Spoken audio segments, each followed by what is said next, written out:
What's up, guys? I hope everybody's doing good today.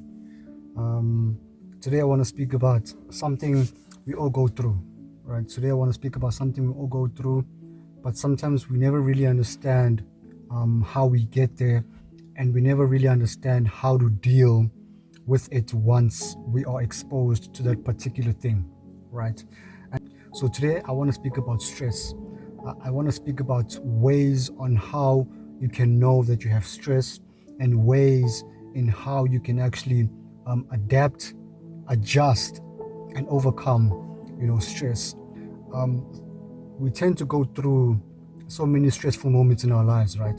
And we sometimes don't know how to deal with those stressful moments in our lives. Sometimes the stress we have is good, sometimes it's bad.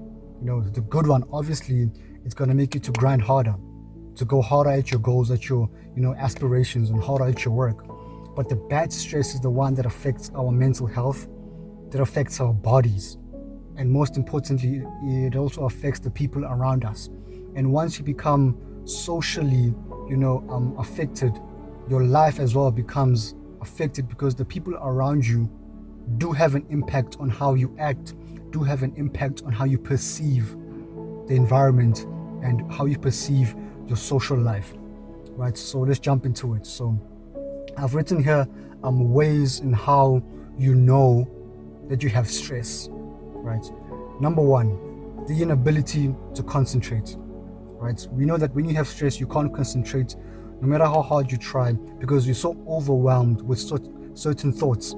You're so overwhelmed with certain things that are happening in your life and in the life of your work, in the life of your spiritual life, whatever, right? It's overwhelming you and you can't even concentrate, right? So that's number one. Number two, loss of interest in activities, right? Once you become stressed, you lose a lot of interest in participating in a lot of things. You prefer being alone. You prefer your own space. And once you detach yourself from society, once you detach yourself from the environment and from your social, life, certain things tend to happen and certain things tend to overwhelm your mind, leading to, things like suicidal thoughts, leading things to, substance abuse and so many other things. So that is another way you can identify that you have stress in your life.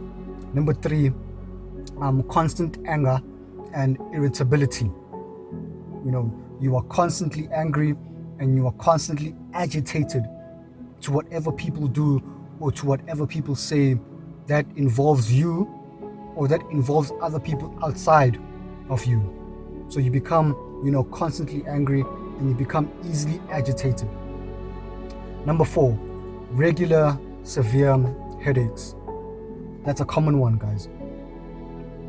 That's a common one. We get a lot of headaches, severe headaches, not just slight headaches, but severe headaches. That's when you know you've got stress. Number five, prolonged periods of poor sleep. Once you become stressed, once you become overwhelmed with stress, workload, prolonged periods of poor sleep, because you can't really digest what's going on. Your thoughts are all over the place. You're trying to think how to tackle this. You're trying to think how to adapt, adjust. So it also affects your sleep. Number six, excessive alcohol or drug abuse or substance abuse. Once you become easily accessible to alcohol, drugs, any substance that can affect your body, that can affect your mind, that's when you know you've got stress. But in indulging in that substance, drugs or alcohol, if you weren't excessively indulging in it before, but now after certain things are happening in your life, you're indulging so many times, that's when you have stress, because now you are seeking help.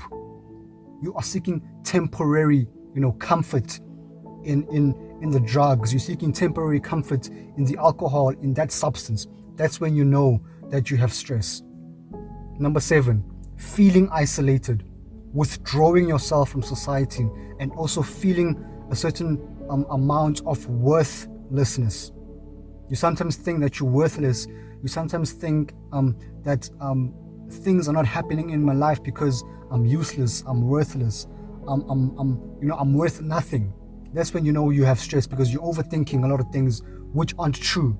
Because stress sometimes does create, a platform or an environment where it makes you to create false assumptions about your life, false assumption about your identity, false assumptions about who you are as a person, right? So that's when you know that you have stress, when you feel worthless, when you feel useless, and when you feel isolated in certain situations. So in having identified ways on how you know you have stress, now let's get into the ways in which we can cope when we have stress, because we need to realize that the negative of something always has a positive side of it. Always, guys. So these are the ways in which we can cope with chronic stress. These are scientifically proven that they do work, scientifically proven that they do help when you are when you are overwhelmed with so many things in your life. Number one, rebalance work and home. Guys, I know we have busy lives, we have busy families, busy friends, and whatever, right? We all want to work, we all want to put in our grind 24/7. But guys, we have to be able to rebalance work and home. If you play hard, or when you play hard, you have to work hard as well.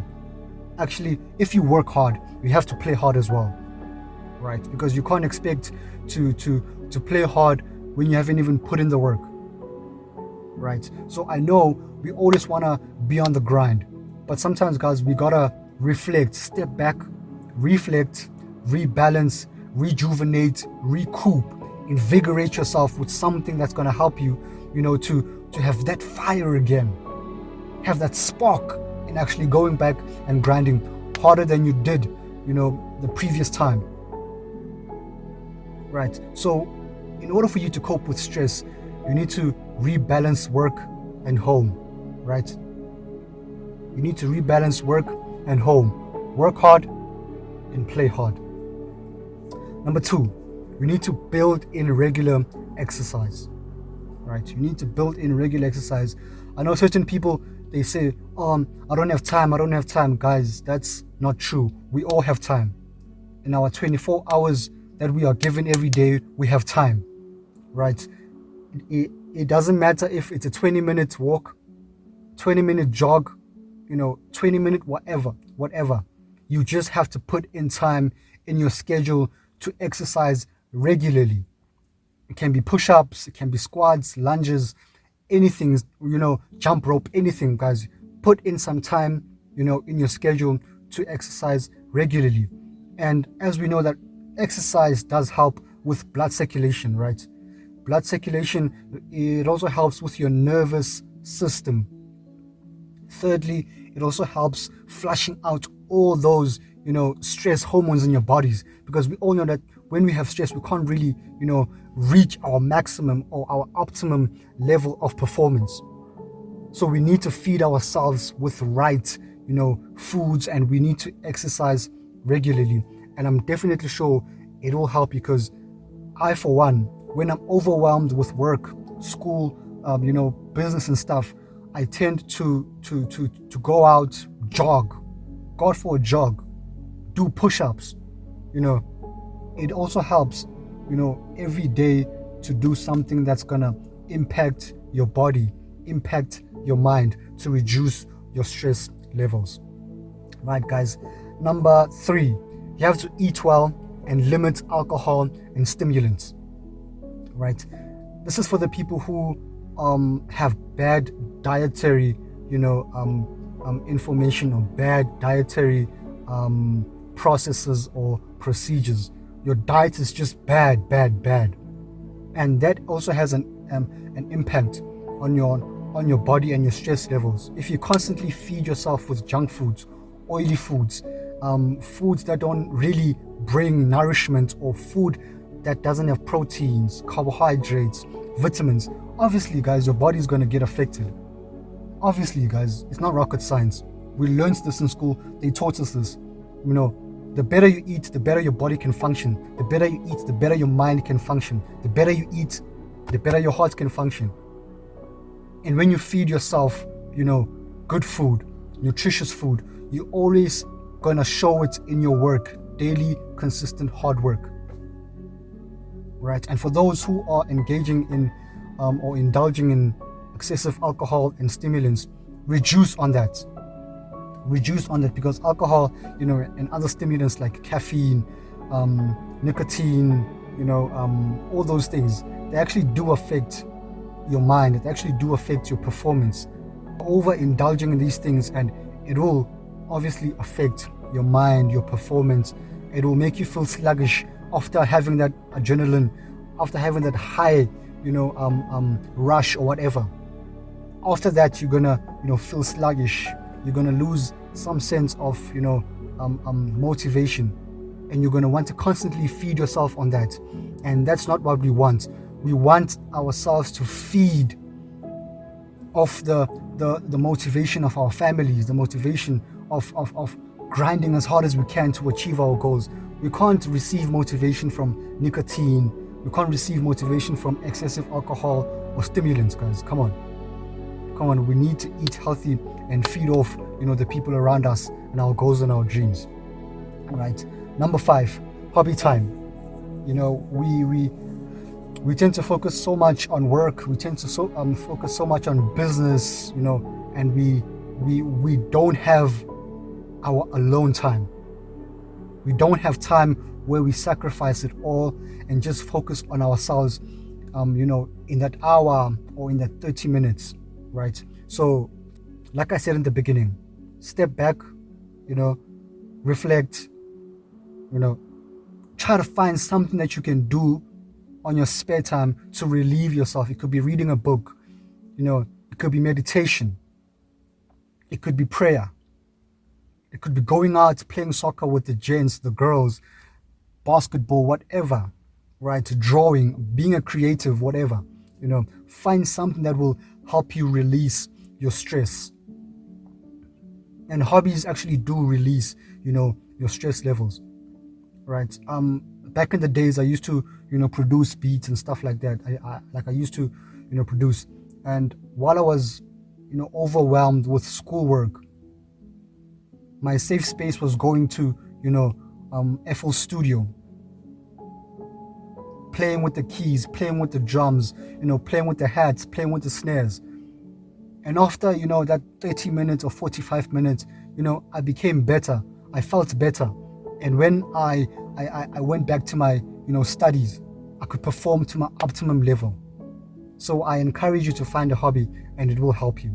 Number 6, in reference to what I said before, in number 5 about finding a hobby, you need to practice meditation as well. If you don't practice meditation, read the Bible. Find some time to engage yourself spiritually, because one thing we should know, that our spirits lead us, especially the Holy Spirit. I'm talking about the Holy Spirit. Our spirit, it leads us to perform the way it needs us to perform. Because at the end of the day, when we wake up, we ask God to lead us, and God has put His Spirit, God has put His Holy Spirit to lead us, right? So find some time to reflect, find some time to meditate, find some time to do, whatever that can help you to be in Zen moments. Be in Zen, be calm, be cool, be collected. And my time to be calm, to be in Zen, to be cool, is actually my spiritual time. And I value my spiritual time so much that I don't miss a day without praying. I don't miss a day without reading the Bible, because reading the Bible actually helps me to overcome certain situations that I'm faced with in life, right? Personally, internally and externally. So my Bible time, my spiritual time helps me to overcome so many things. Number 7, guys, sleep enough. This one is an obvious one. Sleep enough, guys. If you sleep less than 5 hours, obviously your body's going to get tired and you're not going to perform well enough. So remember this, get enough sleep so that you can be able to perform in your work, in your job, in your business, wherever, right? Get enough sleep, guys. Number 8, take a vacation. Take a vacation, take some time off, with the family, take some time off with your significant other. Take some time off alone, right? There's nothing wrong with being alone. There's nothing wrong being a loner, right? But make sure that if you are a loner, it doesn't, affect your social life. It doesn't affect, your environment, because being alone so much can, bring so much harm and is dangerous, right? So take vacations alone, with family, with friends, with your significant others, with your colleagues, just to withdraw from anything and everything, and just reflect on how you can become better. Number 9, see a counselor, a coach, or a therapist. I know, guys, sometimes so many things are beyond us and we can't actually help ourselves, and we need so many other elements that can help us, and that's also seeing a therapist, a coach, a counselor. And I'm definitely sure you will get the help you need, right? And that's it, guys. I hope this video will help you to overcome stress and to realize when you have stress and how to overcome it.